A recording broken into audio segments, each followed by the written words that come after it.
So welcome to the sixth week.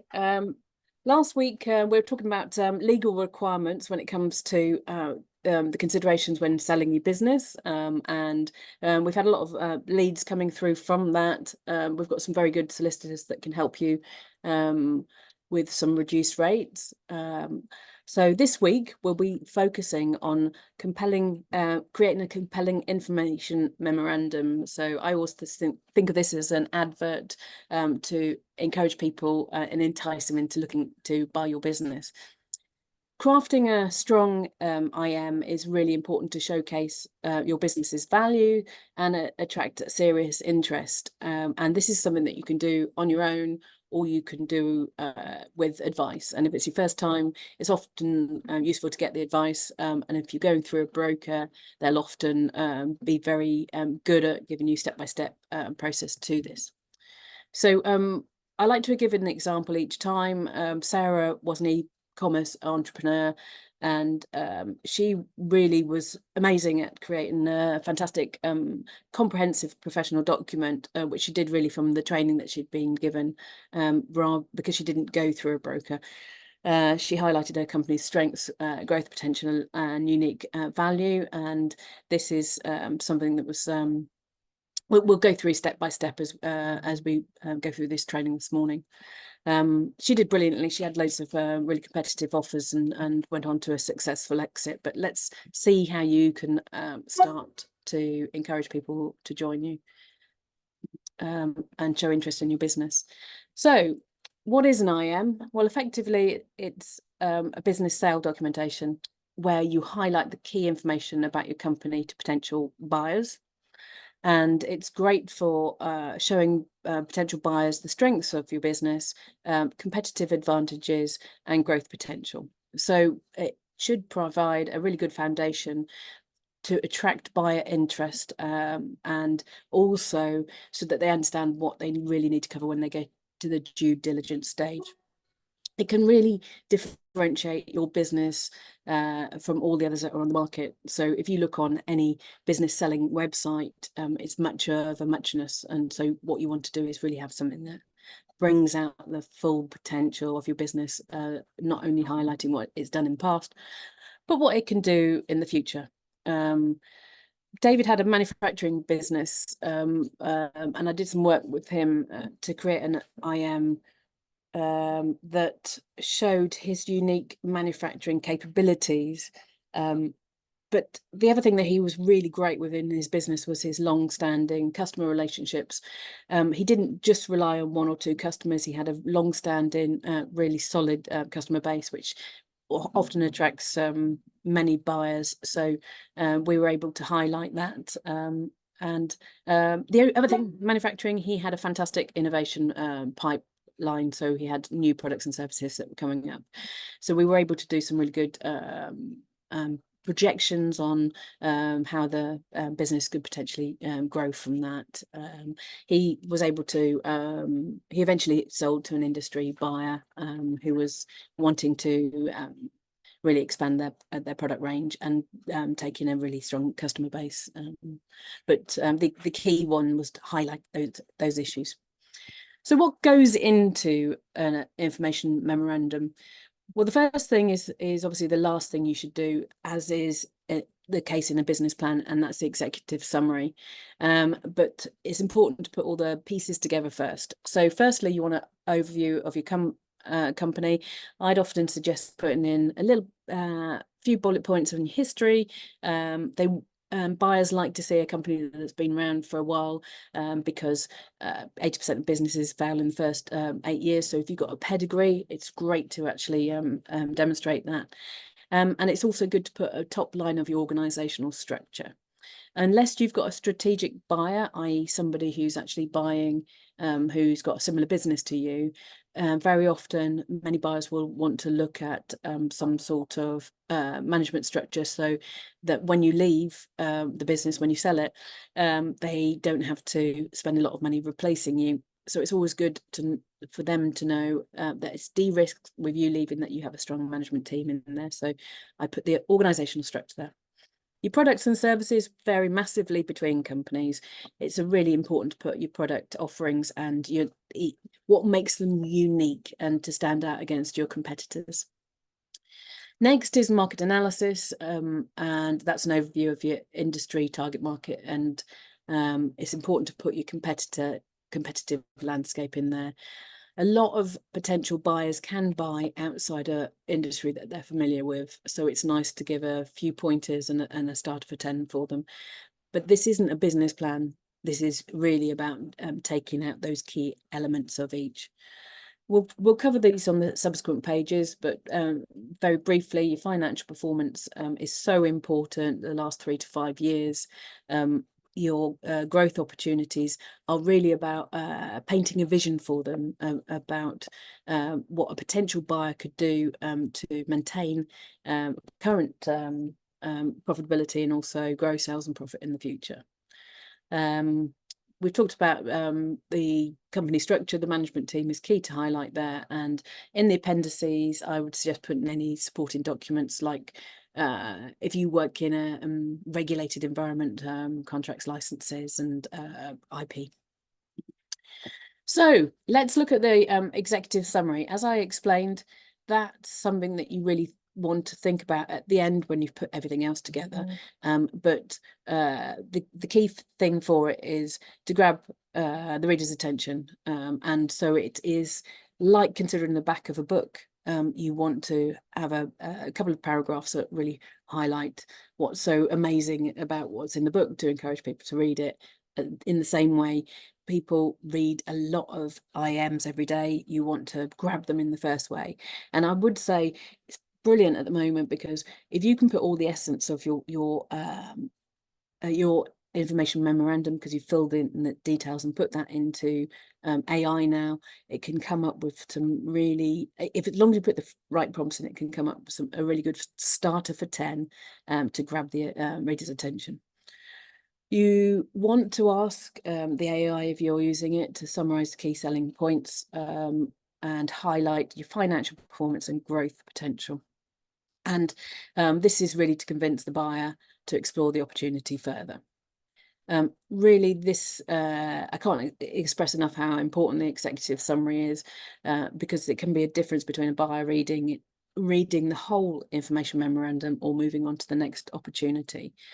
So I worked with Michael, and he was in e-commerce, and he tried AI. He decided he wanted to use a professional writer. So he got a writer, once he put the rest of the information together, to create a concise, impactful summary highlighting his company's rapid growth, as has happened with a lot of e-commerce businesses.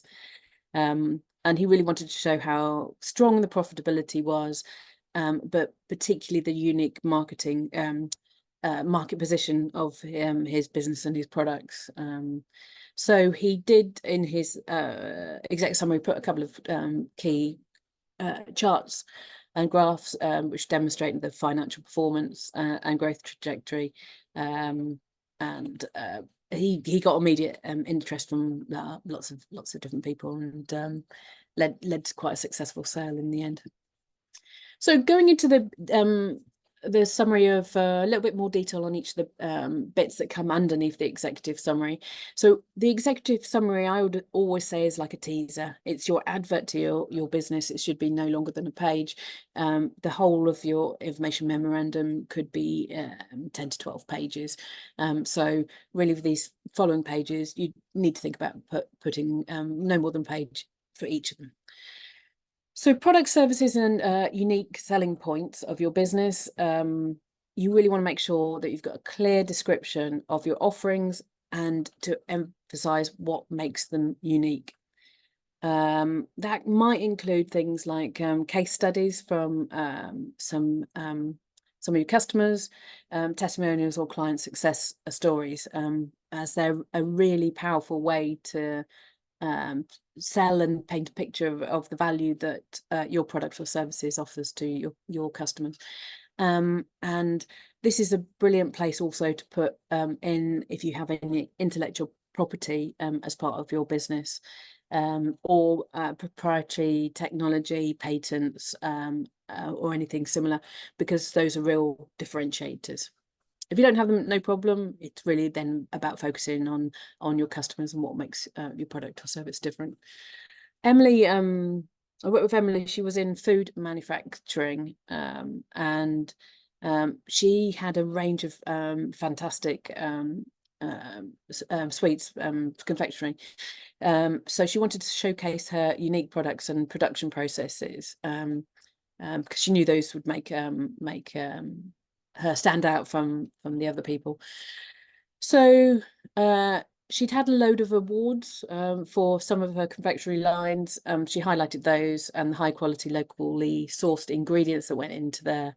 And she had some proprietary recipes, some family recipes that really set her products apart. So she highlighted that. And she also had some really good uplift from the stores that sold her confectionery. So she used those as case studies and a couple of testimonials. That demonstrated brand loyalty as well, and the repeat business, which is so important. Your valuation of your business will be a lot more if you can demonstrate that you have a consistent set of customers that will repeatedly buy, whether that's on a ideally a recurring revenue basis, or that you've got an order book that can show that the same, in Emily's case, retail customers buy month after month. Next one is, again, bearing in mind that you must assume that the buyer may have no experience in your marketplace. So it's really important to give a thorough market and competitor analysis.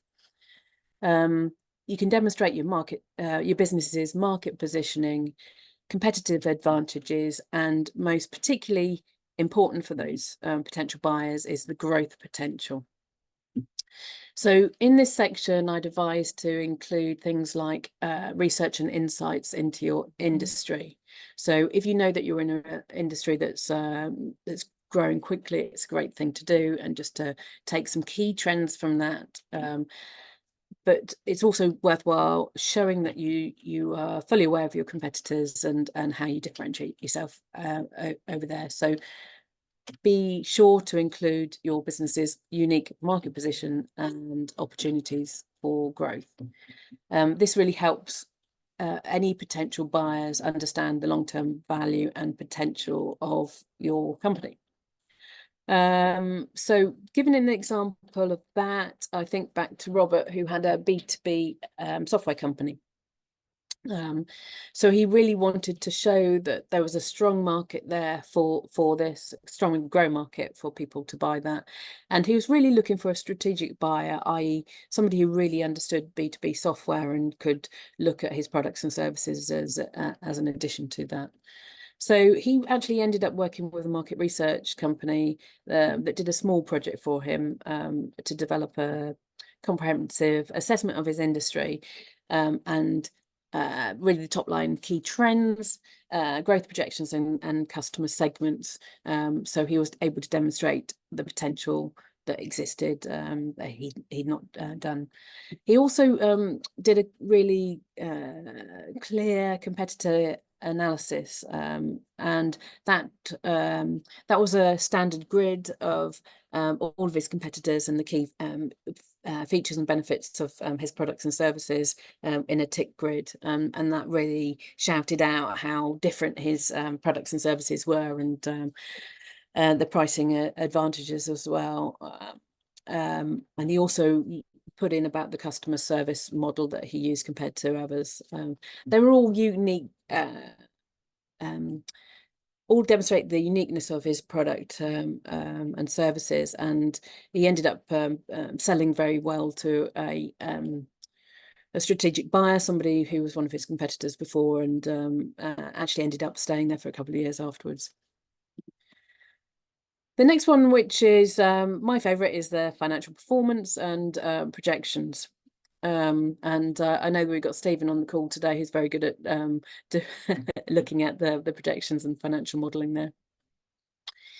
The financial section of your IM is so important to demonstrate that the health, the stability, and the growth potential of your business to buyers. So you really need to make sure that all three of those are covered. So firstly, let's look at the historical evidence, and you really want to show that you've got everything together from your balance sheet to your income statements and cash flow statements for the past 3 to 5 years. But more particularly, you really want to make sure that you also have, for at least the next 3 years, projections based on realistic assumptions, and you need to be really clear on what those assumptions are. It's important to provide really clear explanations for the trends that you've seen in your historic data and any trends that you're putting in as assumptions for future performance of the business and potential growth. There will also inevitably be a few bumps along the road, particularly as we are still not that far away from the anomalies that occurred during COVID. So just make sure that any of your one-time fluctuations are highlighted, and so that you can demonstrate that any of your projections are based on really realistic and well-supported assumptions. As an example of that, Lisa had a small retail chain. So she knew that because retail's a little bit shaky, she needed to have a really clear, strong financial picture to sell her business. So she worked with an accountant to prepare the financial statements for the past 5 years, and also projections for the next 3 years based on historical growth trends, with the overlay of the expansion initiatives that she was planning to do with different product ranges, and also an online offering for her retail. She'd done a store remodel, and that had really impacted with focus on gondola ends and special product ranges, on uplifts on her financial performance. So that was included in the modelling, and so she was able to demonstrate how the work she'd already done had already impacted on both sales and productivity. I have a question for Stephen. So do you have any handy hints and tips when it actually comes to modelling the future performance of your business when you're thinking about your IM?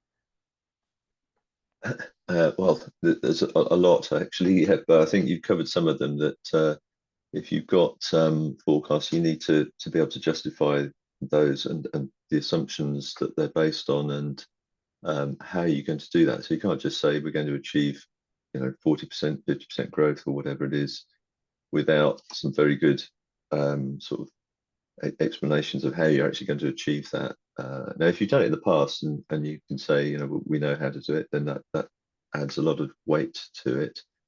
So that's the first thing. And the second thing I'd say is you also probably want to be able to forecast cash effectively, so you can see, particularly in growing businesses, if you look like you're going to need cash investment in the future to maintain that growth, maybe just for working capital, then that's one of the benefits of having a good model. But the other thing I'd say is to be able to run sensitivities and look at some different scenarios to see what performance looks like if things don't go quite according to plan, or if there's some other impacts on the business, so just to show that you've thought it through and that it's robust, and that gives a lot more confidence. Yeah, that's ever so useful. Thank you so much for a great response when I put you on the spot there. But that's brilliant. Stephen has a business that will actually help you with that. So we happily share the information afterwards with anyone who is interested to find out any more. So that's your financial performances. Again, this is probably one of the most it's probably the most essential one over and above your executive summary, which is obviously your real advert for them to read the IM. But if you're not sure on modelling, it's really worthwhile to get professional advice, because whatever your past performance is, people are going to be wanting to be confident that there's really good growth potential, and that's been well considered. So thanks, Stephen. Next, I want to go on about how you identify and articulate growth opportunities. This is really essential to paint the vision for your potential buyers. You want to show them long-term value and also the potential of your future business. So discuss those strategies and those ones that you've put into your financial modelling, those opportunities to expand your business with new products, services, or potentially partnerships as well, and highlight the scalability of your business model and your operations. So it's really important to include all of that. A compelling roadmap for future growth and value creation is really good to allow that buyer to envision the long-term potential of your business and justify them providing a premium valuation to your business acquisition, buying the business from you. So as an example, I wanted to go back to e-commerce. This is another person. John had an e-commerce business. When he created his information memorandum, he wanted to make sure that he highlighted the business's well, it was a really significant growth potential because you know, it's a busy world at the moment in e-commerce, and he wanted to show that differentiation to because he knew it would be key to get more potential buyers. So he actually pulled all his top members of his team together and had a little workshop on where they identified potential expansion opportunities. And that included doing a little matrix of the products and services along one axis, and all of his top 20 customers down the other axis, and looking at opportunities for cross-selling with those people, which actually generated loads of things. It's the easiest thing to do. It's 7 times easier to sell more to the person who's been buying from you regularly than to get a brand new customer. So that's a really good thing to do. But also look at new product categories, and they looked at international markets, which is obviously very much easier on e-commerce, and strategic partnerships. And that, in that case, that was with some key brands that they were looking to help to sell. So after that workshop, John and his team were able to put together a detailed analysis of the company's highly scalable technology platform and fulfillment infrastructure, and able to demonstrate how that would support the modelled opportunities for growth. He did very well out of it. He generated a lot of interest from multiple financial and strategic buyers. He ultimately got a successful sale from a larger, he managed to sell his business to a large competitor in the end. Okay, next one is your management team. So if you're trying to sell your business, the most valuable asset in your business is normally yourself. And this is what can make buyers a little bit nervous, because they're worried about how well your business will perform without you. So will they be buying a duck if you leave the business and your proprietary knowledge, your experience has all gone?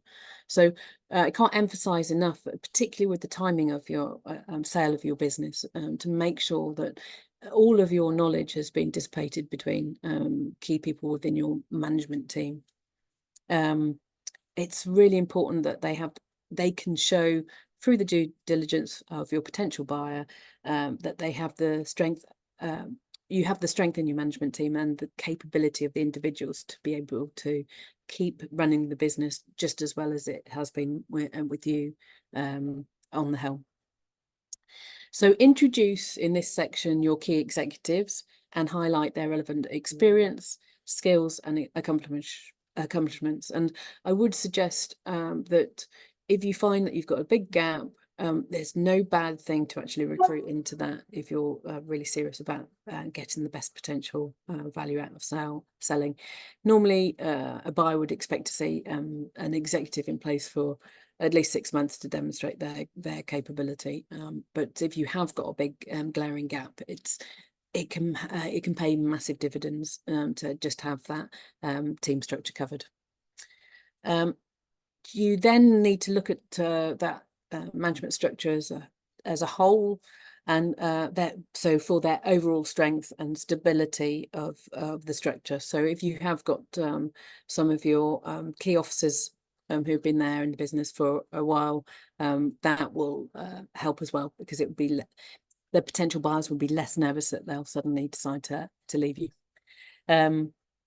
So they want to make sure, of course, if you're a buyer, if you put their hat on, going to want to make sure once you've put this big investment forward that there'll be continued success of the business and growth under their ownership.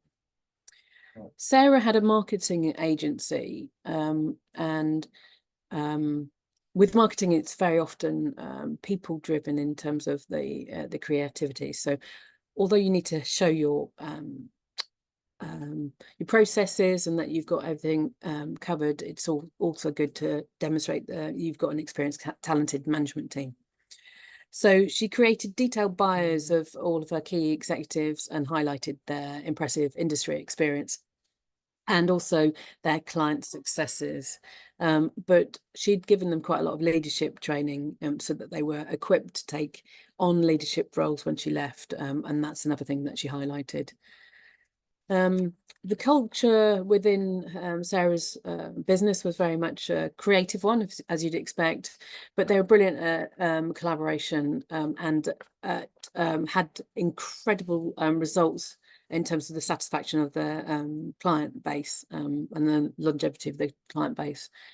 So she got a lot of client testimonials and also employee testimonials, which were key metrics she was able to put into that section. So effectively, she sold the fact that it was a strong, supportive, great culture with leaders who were respected and consistent within business. And so she got multiple agencies tried to buy a business, and she ended up getting about double what she expected, which was very nice indeed. Okay, next one is ensuring professional presentation and confidentiality. Once again, I think AI has made this the first part of that a lot easier. You want to make sure that you have a professional design layer and formatting on your IM. It makes them much more visually appealing. I like to use Canva because it gives you a really nice basis on that, and it's something you can pick up and do yourself, or indeed you can get a more junior member of your team to do that for you, or get an agency quite easily to create that for you. So make sure it looks interesting and appealing and easy to read, but include those high quality visuals. So your charts and graphs and images, you don't just want to scan. Ideally, those will be created in something which is a file that can be embedded. Make sure you highlight any of the key points and break up long sections of the text when you actually come to creating that. Your IM has got some critical information about your business and what differentiates you from your competitors. So you need to be really aware when you're selling your business that although strategic buyers, i.e. some of your competitors, could be a welcome thing, you don't want to give them too much of your secret sauce away. So maintaining confidentiality is really important. So I'd suggest things like numbering the copies of your IM and ensuring that potential buyers sign a non-disclosure agreement before they receive the document. So it just limits the opportunity for leak of your secret source. So David had a niche manufacturing business, and because he had really great production and processes, he really wanted to protect those and the trade secrets from competitor advantage. So whilst he worked, he actually used a professional design team, so he spent a bit of money. His IM was absolutely stunning. So he was really good at showing his business's value proposition and growth potential. But he also, for confidentiality purposes, required all of the buyers to sign comprehensive NDAs. And as I suggested, he did numbered copies of his IMs. So the business story he was able to share, he got a lot of people excited about it, but he was confident that he wasn't giving too much away to his competitors. And funnily enough, he ended up getting one of his competitors as a strategic buyer came in and was able to expand by that acquisition. So we've covered a lot of ground again today. And hopefully this has helped you if you're new to selling your business, to understand the purpose and the key components that go into your IM, including strategies, I guess, on crafting a compelling content, and key is ensuring confidentiality. So at this point, I'd ask you to if you've got any questions, or if you've got any of your own experiences that you want to share. Well, I'll ask a question. You talk about numbering the IMs. Are you suggesting that you print them out basically and send them in hard copy? Is that because anything shared digitally is going to be very easily copied? Yes, I would. I mean, obviously, you are still going to be liable to get things scanned and put in, but I would suggest watermarking the pages. If you're going to have them, you can have watermarked pages so that you're with the numbering on them, and that's what I would suggest. Yeah, thanks. Have you come across that before, Stephen? No, not really. We're usually a little one step removed from the sort of this sort of activity. So we're kind of supporting that, and often the outputs from what we produce will be included in an IM. But we don't often get to see the finished product. Yes. Yeah, I think I mean, I've done a lot of work in healthcare, and they've been in industries that have been consolidating really, really quickly, and so people are less worried about that because they know that they're in a competitive marketplace as a seller, and there's going to be a huge lot of interest, so they're less worried about confidentiality. So I've really found it more when I've worked with people who are in who've got sort of like some secret sauce, something unique, which might be a manufacturing process or the technology, as I explained in one of the examples with e-commerce. So you definitely don't need to use them in all circumstances, but when you've got something really proprietary and you don't want to risk that being leaked too much, these I think it's those circumstances where I would really protect the confidentiality. Okay, any other questions? Well, thanks for listening in today. I wanted to also tell you about the Sales Success Circle. So if you yourself are considering selling your business, it's really important to get yourself armed so that you know what to expect when selling your business. Now, a lot of people will go directly to a broker or try a number of brokers. And I would say educate yourself before you do that, because whilst some brokers are absolutely amazing, and I can definitely recommend some that are fantastic, the reality is that only 20% of businesses that are listed with brokers overall in the UK sell each year. So it's really important that before you take that step, that you really understand, number one, what your valuation of your business is currently, and number two, what you think is the right valuation of your business, because now might not be the right time to sell. And if you get attached with a broker really early on, they will tie you in for at least a year where you can't go on to the open market. So the Sales Success Circle is a membership site for £19 a month. You can get access to all of the education through online videos and lots of templates so that you understand how to increase the valuation of your business prior to sell, and how to make it less stressful when you actually get to the point of selling.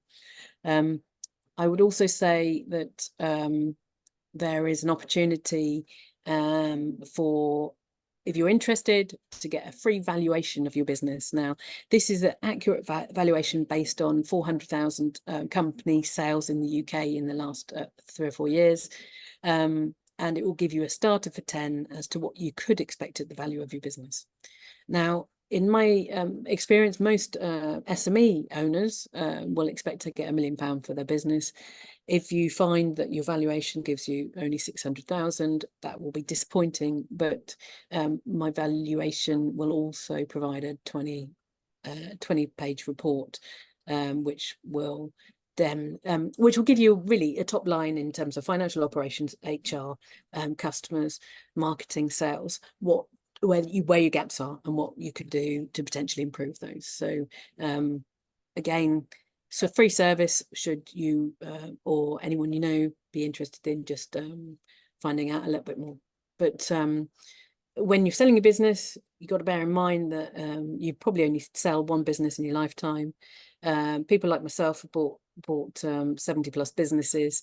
It's like sending your 5-year-old who's just done a width of doggy paddle in the pool to the Olympics. Let's try and even the playing field, and that's what I'm here to help you do. So Chi, can you put in the link for the free strategy call where you can get a business valuation? Thank you. So next week, as we progress through, we are actually tackling the marketing of your business for a successful sale. So you put the time and effort into having a remarkable IM. You've got your modelling of your business expansion looking brilliant, thanks to Stephen. And now it's about how you can go out and actually sell that, and that could be through a broker. I'm not dismissing them. It's about finding the right one, or it could be from lots of other techniques. So we'll be covering how you do that next week. Thank you everyone for joining today. Look forward to seeing you soon.